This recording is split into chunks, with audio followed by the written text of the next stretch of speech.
Welcome to the Health Coach Nation podcast. I'm your host, Haley Rowe, marketing and sales coach and strategist, also LinkedIn lead gen service provider. And today we're going to be talking about 7 no-nos costing you clients. On this show, I always love sharing client attraction tips and marketing tips and the parts of business that maybe you didn't realize you were signing up for when you decided to become an entrepreneur. And the reason why I wanted to talk about these 7 no-nos is because I've seen through working with thousands of clients them bumping into these mistakes or this being something that does cost them sales. So I don't want you to make the same mistakes because part of business is trial and error. However, there are things you can do to take more educated guesses and to move forward with less friction. And part of that's having mentorship and learning and, having support along the way. And so hopefully these tips can help you avoid some common mistakes. So the first no is adding friction and making things harder for your target audience when you want them to take a step with you. So what I mean by this, now, I understand that many business coaches and people out there will tell you, you need to pre-qualify for your discovery calls.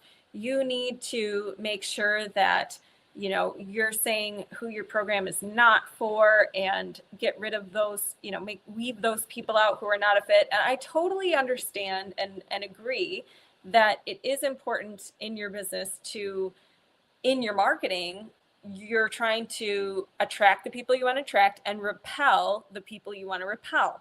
However, there are times, especially if you're on your way to your first 6 figures, which most of my clients, they're in that early stage, there's times where you actually want to get on as many calls as you can and you want to learn and you want to hear feedback and you want to get out there and you want to remove friction. You want to remove steps for people. You want to make it easy for them to want to talk to you. You want to make it easy for them to want to reach out to you. So one thing we have to consider is, are you adding extra steps where there doesn't need to be extra steps in your business and you're making it really hard for your audience to do the next step that you want them to do? So for example, on LinkedIn, I got a message from some guy who wanted me to watch a video. And he sent me this video and he's like, I really want you to watch this about my business or my opportunity that I have for you. And first of all, I wasn't interested. But second of all, this is the funny part. He sends me a video where I have to put in a password to be able to watch it. And it's like 1 million steps to be able to watch it. I already don't want to watch the video. Why would I want to go type in this weird password that's really long to watch this video, right? So don't add extra steps. That's an example. The other thing you do that I've seen people do that makes things hard is to schedule a time with you. There's 7 million steps. You have a form that takes 45 minutes to complete.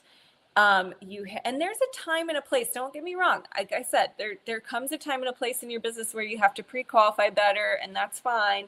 But for most of you listening, it will not be this stage of your business that you're in that you need to be doing that.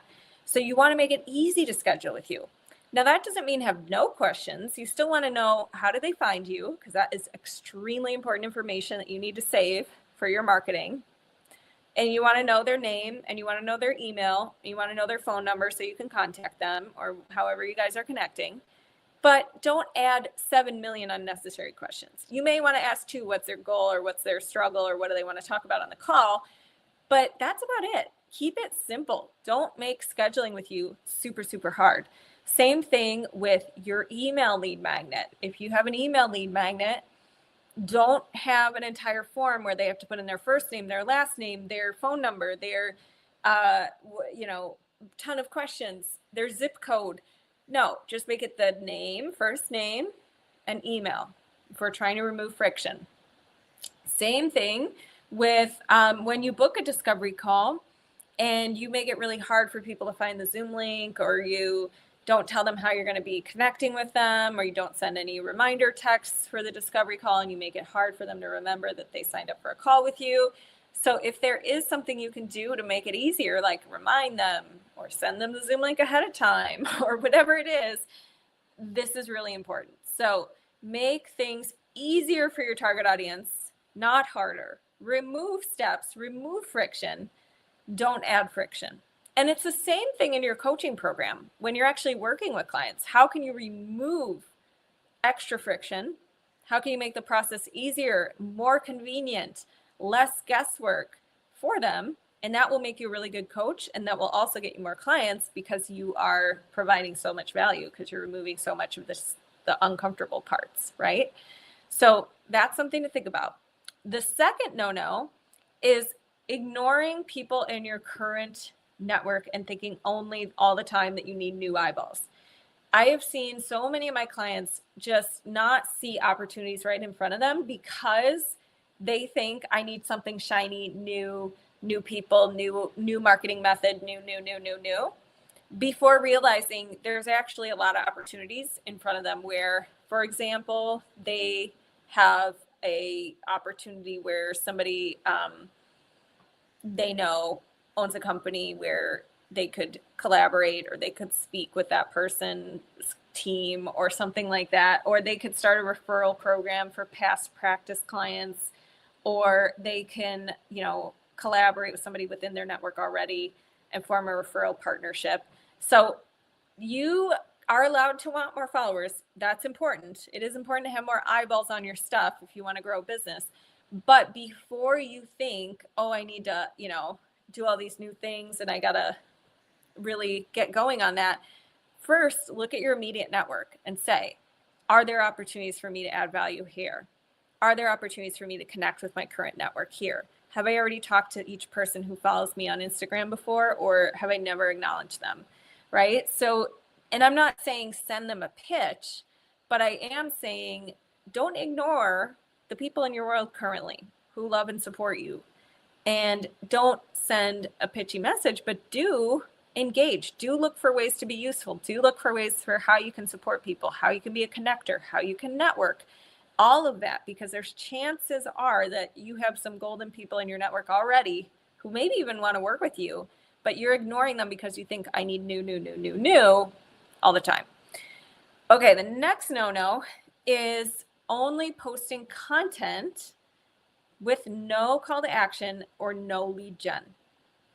So how many of you post just to post and get it off your to-do list instead of posting with a strategic call to action, a plan in mind, a plan in how it comprehensively works with your other content that you're doing because you're speaking to different buyer types in your posts and you actually have a plan.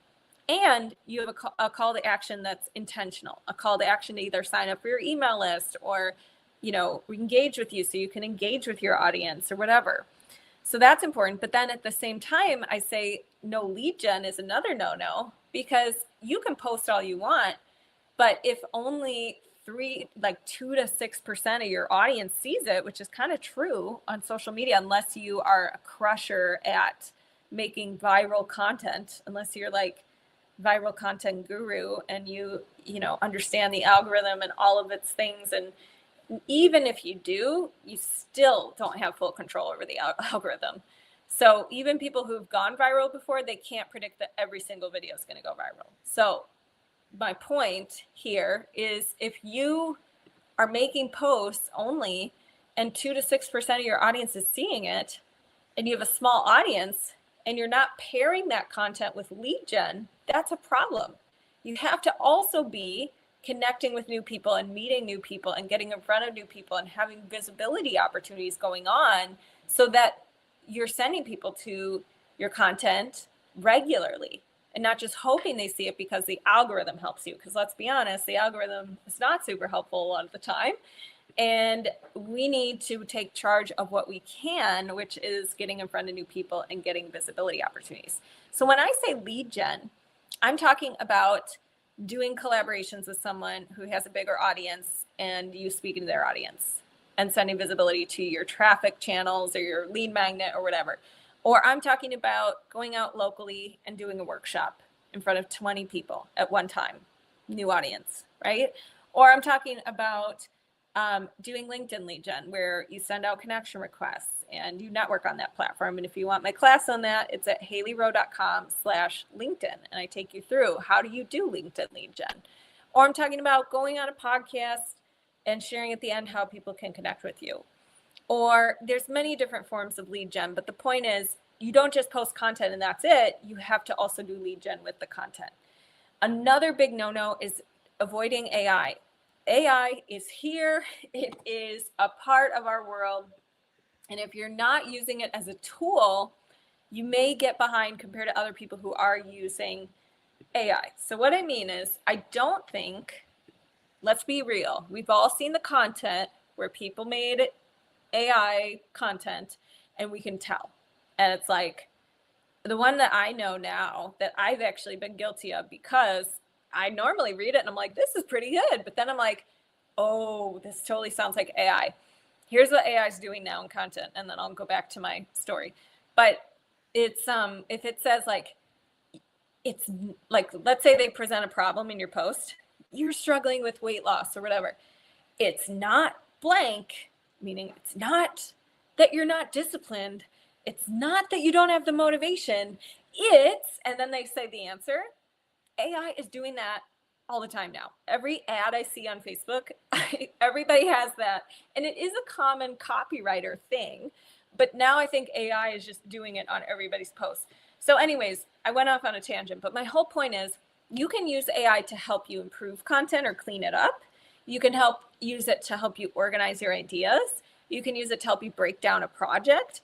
You can use it to help you with making, like taking one long form piece of content and then turning it into smaller pieces of content, like a blog, and you want to turn it into other short threads posts or things like that. You can use it to create standard operating procedures for your team members. Like if you want to give them directions on how to do something, you can use it to help you with that. And you can also use different AI tools for like transcripts or like taking video clips out of, like Opus Pro is one AI tool that takes like long form content and breaks it up into little short bitty clips. So there's tons of tools out there, and I don't think you need to go crazy with all of them, but I do think if you're not using it at all to save you any time or to help you research something or to help you with grammar, just reading over something and fixing the grammar, you probably are missing out because it can save you a lot of time. And I don't think we should rely on AI for everything because it can get things wrong and it is very self-validating. It will just, its job is to just butter you up. How often have we seen our ChatGPT be like, that is a great idea, Haley, great thinking. But so you do need to use discernment with AI, but you still need to use it. Okay. And doesn't mean that you shouldn't also have support. I have my own mentors. I have my own courses. I have all that kind of stuff. But I do also use AI to help me implement the courses faster, to help me organize my thoughts, to help me clean up messy documents or messy spreadsheets or things like that. Okay, the next, oh, by the way, speaking of AI, I just learned about a cool AI tool that transcribes things, and it's called Granola. So if you want something to transcribe longer videos to make smaller posts for yourself, you could check that out. Okay, the next no-no is letting little things derail your business or productivity, or going off of feelings and letting that derail whether you work or not.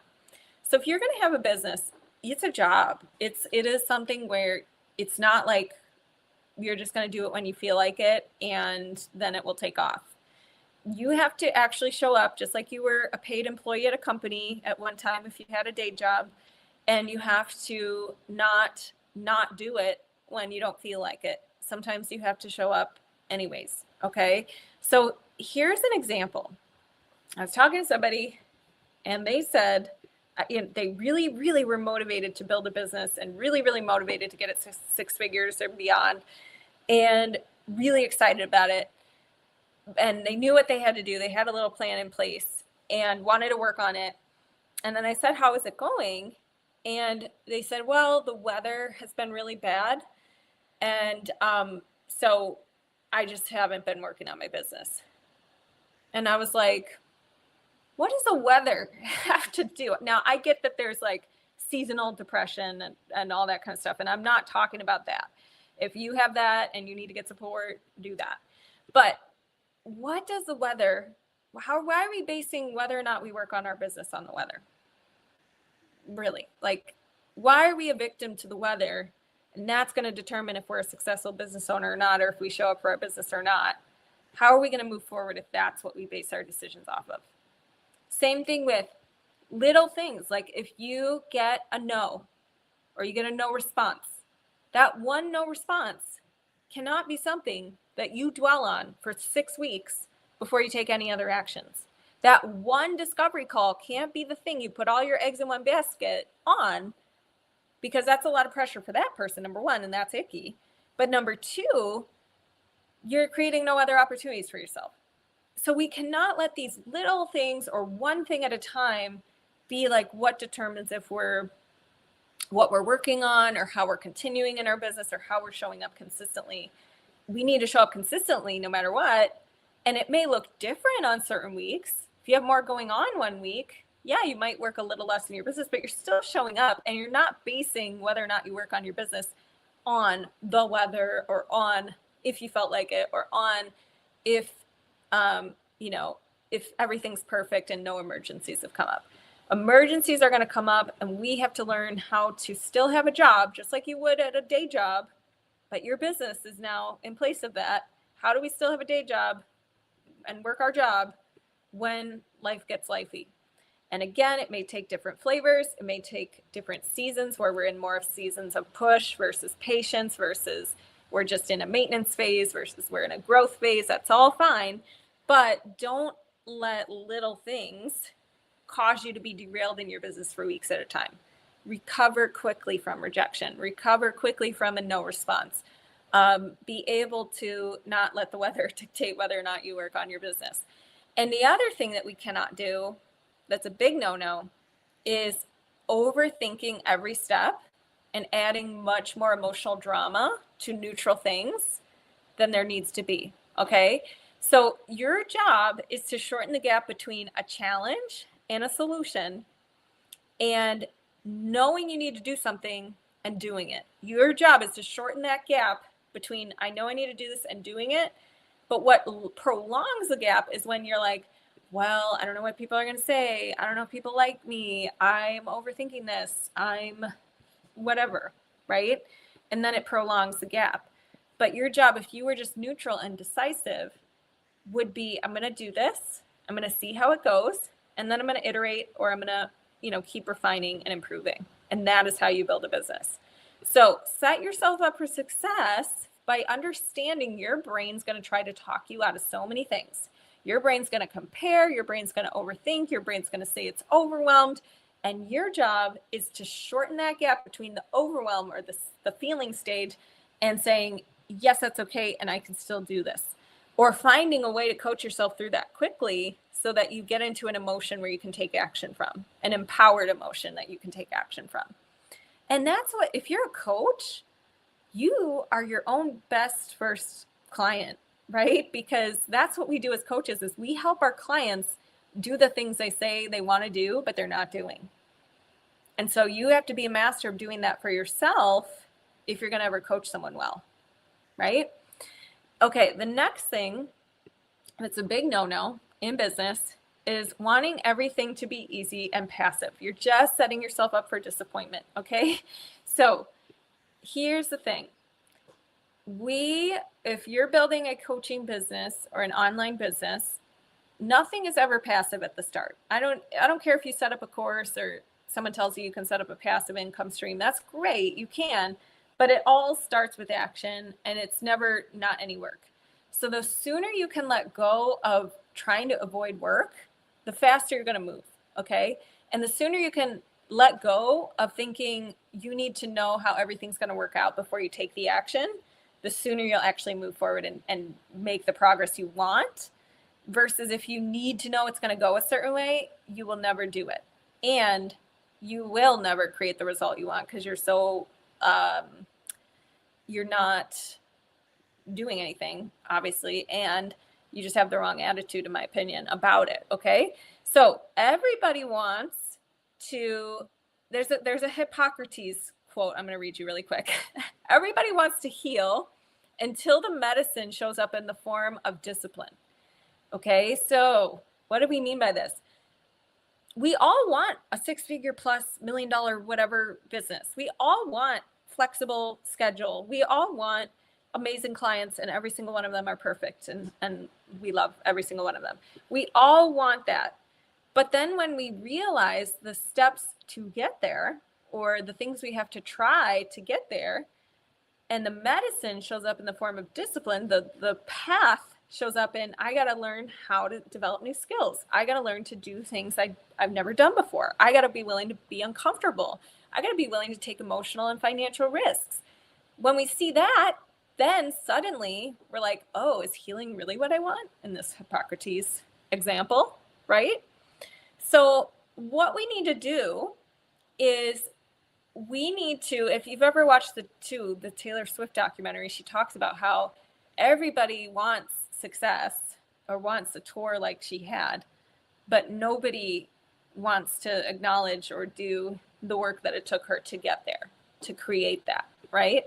So same vibe as the Hippocrates quote. So if we want to build our business, the sooner we can let go of the fact that there is no perfect path, there is no magic fix, there's just showing up consistently, refining, evaluating, reiterating, refining, repeating the pattern, et cetera, until it works, the sooner we'll be happy in business, content, meaning we're not we're not searching for something we don't know. We're not in this thing of like, I need the magic fix, and if I can't find it, I'm going to give up.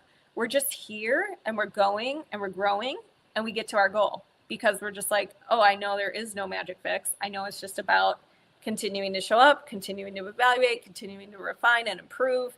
And I know that it's a series of steps, and I am lucky that I get to, it's a privilege to be a part of this journey and to grow in this journey and to become my best version of myself in this journey and to put myself in challenging situations so I can grow. That's what I think leads to happy business owners. What leads to unhappy business owners is thinking there's some magic fix I'm missing out there and I don't know the answer and I have to crack the code. And, you know, there's this perfect path and I'm not going to take action until I know what that is. And then you get stuck, right? Okay, the next no-no is not reflecting weekly and not tracking, okay? I just said on an inner circle call tonight with my clients who, this is my program where we take you from A to Z in your business, meaning we create your first offers and message, we get it out there, you book clients, you book discovery calls, you do your first sales calls with confidence, all of that. And I just said on that call, if you take nothing else from this program, the one thing I want you to still do in your life when you're 85 years old is evaluate every week with the questions we use in our weekly evaluations, which is like, what did I accomplish this week? What went well? What didn't go well? What do I want to improve next week? What were my lessons or observations this week? And that is so powerful if you want to book your next clients, because if you never take the time to evaluate what you're doing, you're just going to keep doing and throwing spaghetti at the wall and not knowing what you need to refine and improve. So we need to go through the reflection and we need to trust ourselves that we have answers that we can discover when we do a reflection. And we also need to track our metrics that are important to us. So anything you want to improve, you want to track. So if you want more clients, you need to start tracking how many new people am I meeting every week? How many offers am I making every week? How many invites to my freebie, if I have a freebie, am I mentioning or offering each week? Those are some key numbers, right? Or did I evaluate my discovery call and see what did I do well? What did I not do well? Where can I get better next time? You got to track that kind of stuff. And if you want to notice some things that I've tracked throughout the years that have really helped me stay on task. I've tracked sleep hours for myself when I want to form better sleep habits. I've tracked nutrition diversity. So one thing I wanted to get better at was having more different plants in my diet. So I tracked 30 different plants a week. I also have tracked my marketing minutes, meaning how many offers or connections am I making for collabs? How many posts am I committing to per week, emails, et cetera, et cetera. I've tracked client backend improvements when I've been working on revamping my program. So I've had different things I track there, like renewal rate and all of that kind of stuff. I have tracked my income and expenses, obviously, as bookkeeping, number of calls each week, whether it's how many collab calls did I have, plus how many discovery calls did I have. I track where they come from so that I know where to spend my marketing time. I've tracked protein grams before. I've tracked workout weight, like PRs, personal records, so I can remember what I even did last week at the gym. I've tracked number of, like I said, number of offers. So I've also tracked positive reply rate on LinkedIn lead gen. So what percentage of people are replying to my connection requests or accepting my connection requests. These are all just to give you examples and get you thinking of what can I track so that I'm staying in alignment with the goals that I want, the life that I want, all that kind of stuff. Okay, so just to recap these no-nos so that if you remove these things, I would find it hard to believe that you would not get a client very soon. Okay, so the first thing we're going to stop doing is we're going to stop making things harder for our target audience. We're going to stop adding more friction and steps in our business where there doesn't need to be more steps. We're going to stop not paying attention to the people in our current network. We're going to pay attention to them. We're going to see where can we be useful. We are going to not post. Our other no-no is we're not going to just post with no call to action and no lead gen. We're going to include calls to action. We're going to be strategic with our content, and we're going to pair it with lead gen. We're not going to avoid using AI. We're going to embrace it, and we're going to find ways we can use it to help us. We are not going to let the little things derail us in our business or our productivity. We are going to actually, embrace that business comes with big feelings, and our job is to learn how to process those big feelings and be resilient and still take action and still, support ourselves and show up for our business just like any other job. We are going to stop wanting everything to be easy and passive and instead embrace this may be challenging, but I can't wait to see who I become in the process. And we are not going to avoid reflecting and tracking. We are going to track, we're going to reflect every week so that we can stay connected to our goals and keep improving, and what gets tracked improves. Okay, so if you have any questions about how you can book your next clients and any, maybe some of these no-nos resonated with you and you want to get coached on one of them and work through one of them because it's a pattern for you, this is the kind of stuff that I do with clients in coaching. And I do private coaching. I also have the small group private hybrid program called the Inner Circle. You're welcome to reach out anytime at HaleyRowe.com. And I will talk to you guys soon. Thanks for listening.